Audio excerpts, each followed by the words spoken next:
Topic है राष्ट्रीय अर्थव्यवस्था की जीवन रेखाएं। किसी भी देश की अर्थव्यवस्था उस देश के यातायात के संसाधनों पर निर्भर होती है। प्रश्न उठता है कि यातायात के साधनों को किसी देश की जीवन रेखा क्यों कहता है, राष्ट्रीय अर्थव्यवस्था की जीवन रेखा क्यों कहता है। एक प्रश्न और पूछा जाता है, यातायात के साधन किसी भी देश की सिरा एवं धमनी होते हैं, इसकी व्याख्या कीजिए।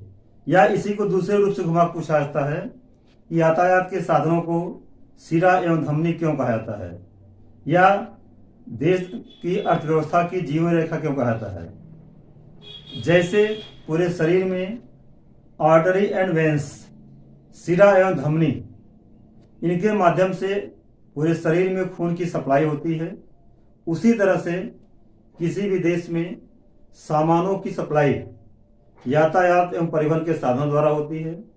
इसीलिए इन्हें अर्थव्यवस्था की जीवन रेखा अथवा सिरा एवं धमनी, वेंस एंड आर्टरी भी बोलते हैं। यातायात के साधनों में तीन तरह के मुख्य माने गए हैं, स्थल मार्ग, जल मार्ग और वायु मार्ग। सामान्यतः स्थल मार्ग में शब्द आता है स्वर्णिम चतुर्भुज, गोल्डन क्वाड्रिलेटरल, जिसमें प्रायः बच्चों को संदेह होता है कि व्हाइट गोल्डन क्वाड्रिलेटरल, इसे गोल्डन क्यों कहा जाता है, स्वर्णिम क्यों कहा जाता है, चतुर्भुज क्यों कहा जाता है। ये गोल्डन क्वाड्रिलेटरल क्या है?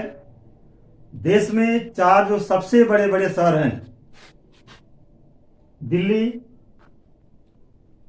मुंबई, चेन्नई और कोलकाता, इन चारों को जोड़ने के लिए जो हाईवे बनाया गया, महामार्ग बनाया गया।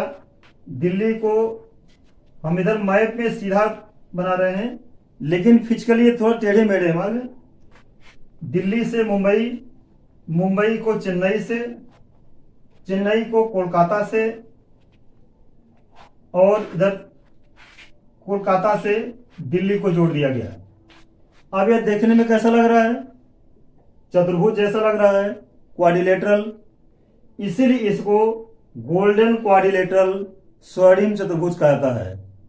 मतलब ये दिल्ली, मुंबई, चेन्नई, कोलकाता, इन चारों जो देश के बड़े बड़े महानगर हैं, इनको जोड़ते हैं मार्ग। इसलिए इस महामार्ग को स्वर्णिम चतुर्भुज या गोल्डन क्वाड्रिलेटरल कहता है। दूसरा कहता है east west corridor and north and south corridor, पूर्वी पश्चिमी गलियारा एवं उत्तरी दक्षिणी गलियारा। देश के सबसे पूर्व इधर देखिए असम में स्थान है सिलचर, ये सिलचर है असम में, और सबसे पश्चिम में पोरबंदर, ये गुजरात स्टेट में है। इन दोनों को जोड़ने के लिए भी एक महामार्ग बना दिया गया।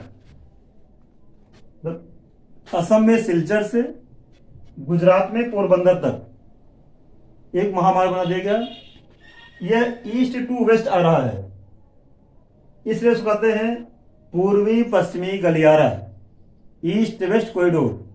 जो दो मेन नगरों को जोड़ते हैं वह असम के सिलचर से लेकर के गुजरात के पोरबंदर तक। ऐसे ही पूरे देश में सामानों की सप्लाई के लिए कि कम समय में ज्यादा से ज्यादा सामानों की सप्लाई हो जाए, इसलिए उत्तर से दक्षिण में भी, उत्तर में पर श्रीनगर है, जम्मू एवं कश्मीर स्टेट, यहां ध्यान दीजिए लद्दाख को अलग कर दिया गया है।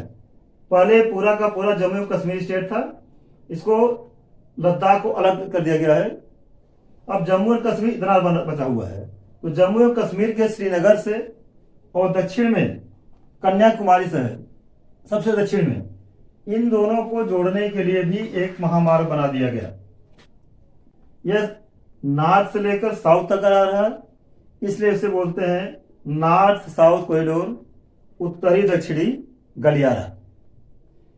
यह दोनों पूर्वी पश्चिमी गलियारा एवं उत्तरी दक्षिणी गलियारा, ये झांसी के पास दोनों एक दूसरे को क्रॉस करते हैं। यह देश के सबसे बड़े और सबसे इंपॉर्टेंट महामार्ग हैं। अब समझ में आ गया आपको कि इनको स्वर्णिम चतुर्भुज क्यों कहता है, गोल्डन क्वाड्रिलेटरल क्यों कहता है? क्योंकि चार बड़े महानगरों को जोड़ते हैं और देखने में चतुर्भुज जैसा लगता है, इसलिए इन्हें चतुर्भुज करते हैं और सबसे ज्यादा सामान की सप्लाई हो रही है। इनके इंपॉर्टेंस के कारण से इन्हें स्वर्णिम जोड़ जाता है। ऐसे पूर्व पश्चिम गलियारा सिलचर से पोरबंदर तक, उत्तर एवं दक्षिण गलियारा श्रीनगर से कन्याकुमारी तक। ठीक।